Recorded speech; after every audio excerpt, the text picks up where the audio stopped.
नमस्कार दोस्तों, आपने देखना शुरू किया है BT न्यूज़ 7। मैं मुकेश तिवारी।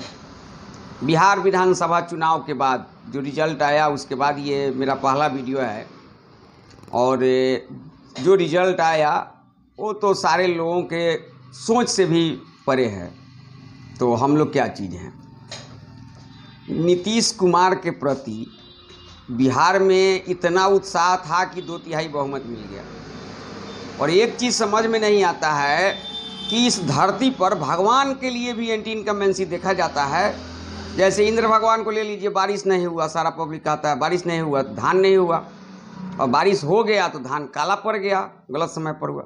तो जब भगवान के प्रति एंटी इनकम्बेंसी है तो ये नीतीश कुमार कौन से भगवान के ऊपर हैं जो इनके प्रति इतना 20 साल सरकार चलाने के बाद भी इनका कोई एंटी इनकम्बेंसी नहीं है, उल्टा 2/3 बहुमत मिल गया।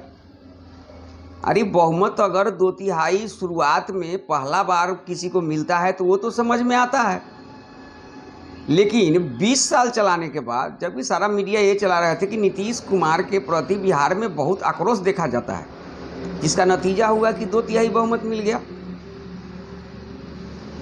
सरकार में कोई भी सरकार चलाने वाला का, चाहे घर का मुखिया हो, पूरे सब आदमी को खुश नहीं रख सकता है। और ये पहला मुखिया मतलब पहला सरकार है जो 20 साल के बाद इनका जो है 2/3 बहुमत आ गया। तो सवाल तो उठेगा, लेकिन सवाल ये भी है कि सवाल उठा कर ही क्या करेगा। यहाँ तो राजद के लोग हैं, उनका जो जितने भी ये क्या बोलते हैं चमचा लोग हैं, इसी लोग सिर्फ सोशल मीडिया पर आके मुंह फाड़ेगा जो भैया के बनी सरकार तब हम हुक्म रंगदार।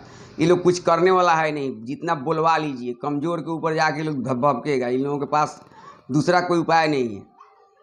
अगर उपाय होता, विपक्ष अगर तगड़ा होता, चुनाव लड़ रहा, जाएगा आदमी, जितना जो भी सीट महागठबंधन को मिला है सामूहिक इस्तीफा देगा, क्या होगा।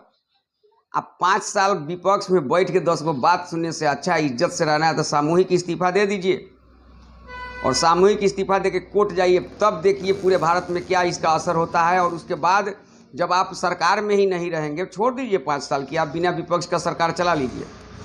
अगर बाई दुए 5 साल ये सरकार तो खैर रहेगा नहीं, अगर रह भी गया तो आप पर तो कोई जिम्मेवारी नहीं होगा कि आप सरकार में थे तो एक काम क्यों हुआ। जो भी गलती होगा वो सरकार समझेगा। आप एक कोरा कागज़ की तरह 5 साल बाद चुनाव में जाइएगा और उसके बाद जैसा आप चाहते हैं वो होगा। और इस्तीफा नहीं दीजिएगा और चाहिएगा कि हम विपक्ष में बैठकर 5 साल बाद हम सीट लाएंगे और इनको हरा कर लाएंगे।